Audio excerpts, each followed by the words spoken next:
Streaming is absolutely revolutionary, and your favourite streamers make it look easy, even when they're offline, still managing to hit their targets and meet all of their goals with seemingly relatively low effort and no commitment, right? Wrong.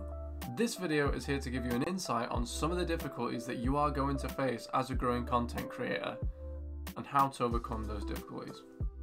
Alright streamers, I'm Joe. This is my third installment on the How to Twitch series.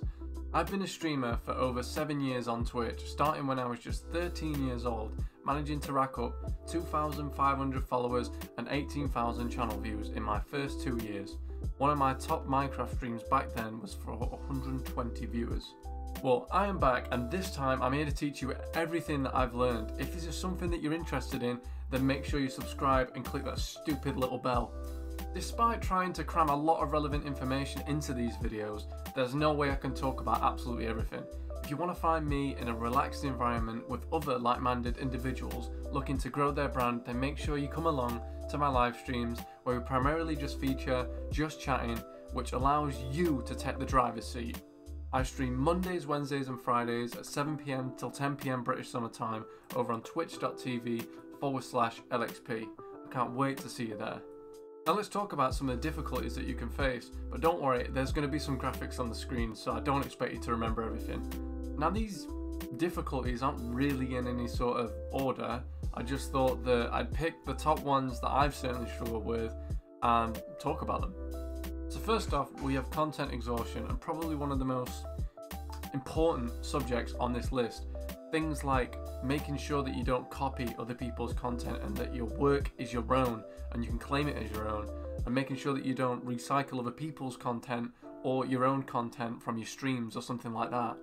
And you've got to make sure that your videos are packed with, if not energy, but effort. They need to be high quality with good editing. Nobody's gonna watch low effort videos that are just spewed out one after the other day by day.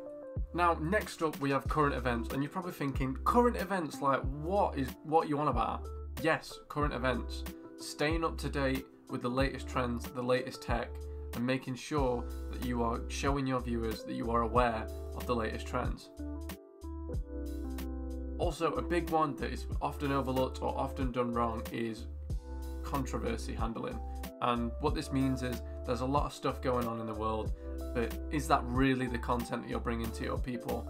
If it is, fair enough. If it's not, then just stay out of it, leave your personal opinions to yourself, and just make sure that the content that you provide is of such high quality that you don't need to delve within the cracks of society and start talking about things like riots or anything like that. These things are important, but they don't belong on your YouTube video. Sticking with current events, I want to talk about malleability. What I mean by that is how well that you as a growing content creator can mold to certain situations, such as, is there a new streaming platform that's coming out that you just need to jump on to make sure that you're ahead of everybody else? Or is there a streaming platform that's closing down and you need to rethink your strategy? You know, are you going to rebrand on a different site? Are you going to call it quits? Like, what are you going to do? You need to make sure that you're aware of all the things going on around you and using those to your advantage, and also cutting your losses if you need to. The next thing we're going to talk about is time management, and honestly this just takes so long to create a video from start to finish, and you need to understand that pretty much you're not really going to figure out how long that takes until you just dive right in and make a script, record some footage and edit it. That's it. Things such as making graphics for your thumbnails, your big poppy things that just fly around on the screen while you're doing commentary, that takes time too. And not even to forget your social media posts or just replying to fans. The next struggle that you might face as a content creator is actually just general motivation, and I've struggled with this a lot, even just in the 2-3 months that I've started this journey. You need to be your own boss. You need to have the responsibility and effort to put together a video when you might not feel like you want to. So a really important thing that I want to talk about is knowing when to stop. Content creation can be fantastic if you're pumping out videos left, right and center and getting the engagement you want and the motivation's there. However, if the motivation's not there and you're not feeling like you're enjoying it, it is okay to take a step back, look to see if it's what you actually want to achieve, and then quit if you need to. It's not for everybody. Next up, we have understand your audience, and you have to realize the average viewer attention span, and also take advantage of things like clickbait to draw people in, and also just make sure that you deliver that quality that your viewers expect. So finally, we have intent, like how sincere are you to your people? How honest are you on and off your live streams? And how transparent are you to your audience? Okay, so we've talked about the difficulties that at least I have as a growing content creator. Now let's talk about some actionable steps that you can take to potentially eradicate some of those difficulties for good. So first off, we had content exhaustion. We want to talk about organic material. You need to come up with material that nobody else has. You're allowed to take inspiration from content, but the content itself has to be unique. Also, your schedule needs to reflect the quality of content that you provide. If you're one of the 1 in 1 million people who can make a video every single day with intentionally interesting core focus, then by all means go ahead, but directly copying somebody else's content is not okay. Next up was current events. Now, this is the internet and people have their own opinions. Your views as an influencer are naturally going to have more outreach than most, so think about your words tactfully when online. Keeping up with current trends is an excellent way to engage with your audience. Take a look at what other YouTubers are doing. One of my favourite YouTubers, Ashney, is posting videos about Twitch safety, while Harris Heller is posting about technological advancements. So what are you going to do? What is your niche? The next bit is, of course, time management, and this is pretty self-explanatory. You find your time base per channel through trial and error. You have to be making videos and streaming to understand how long streaming and making videos takes.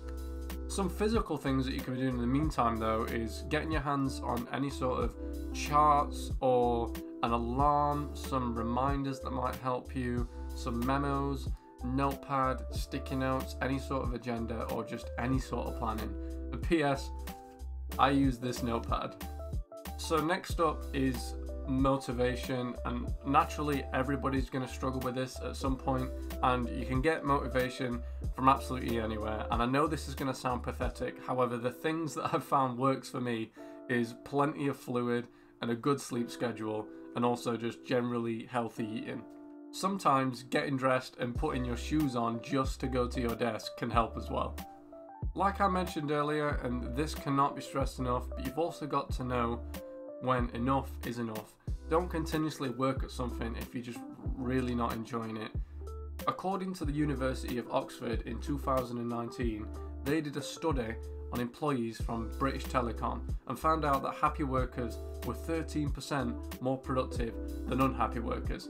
And it might not sound like an awful lot, but this could honestly be the difference between you getting that project finished or leaving it another week. On the opposite end of a spectrum comes your bid to accept responsibility for maybe not hitting that schedule that you set, or not making a stream because you just feel unwell.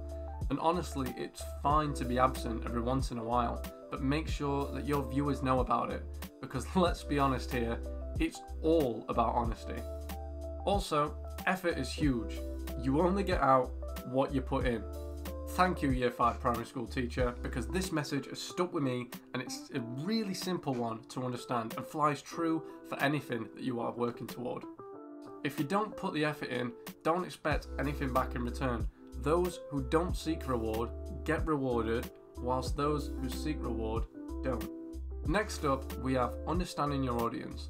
As I've told you before, the average YouTube viewer is brutal. They give you literally not even 1 minute at the most for a chance to impress them.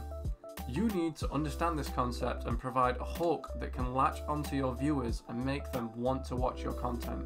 A really good example of this is reaching a wider audience while also fulfilling your regulars with a narrower focus. What I mean is, if you take a broad example, which might be how to compose yourself on camera, and the narrow example of that would be how to get viewers on Twitch through camera composition. You're appealing to the wider audience on YouTube, but the people who watch you regular are obviously there for the Twitch-based stuff. So how to get viewers through Twitch camera composition would appeal to them. And the next one is intent, and we had a lot to say about intent. In everything you do on the platform, you need to be sincere and true to your identity, making sure that you're as transparent as possible when on video. This is especially important for personality-based channels such as this one. People are there to see you provide them the content in a manner that they expect, not just to consume it. Think of it like a teacher lecturing a class as opposed to just you reading from a textbook. One final thing, you can be honest with your viewers, reminding them that you never miss a stream or an upload and that you're putting your effort into making your content better every day. There's nothing wrong with that. People love honesty. Well, there we go. I'm not going to give you the usual cliche spiel about how much effort went into this video, because by now you've probably all figured out how much level of quality that I expect from myself. If there's anything that you didn't quite fully understand, or I might not have explained well enough, then make sure you let me know down in the comments, or you can catch me on Twitter or my Discord. Just a reminder, as always, if you want real-time advice, then join our live streams at twitch.tv/LXP, where we stream Mondays, Wednesdays and Fridays at 7 PM till 10 PM BST. Thank you all for watching, and remember, think basic, not complicated.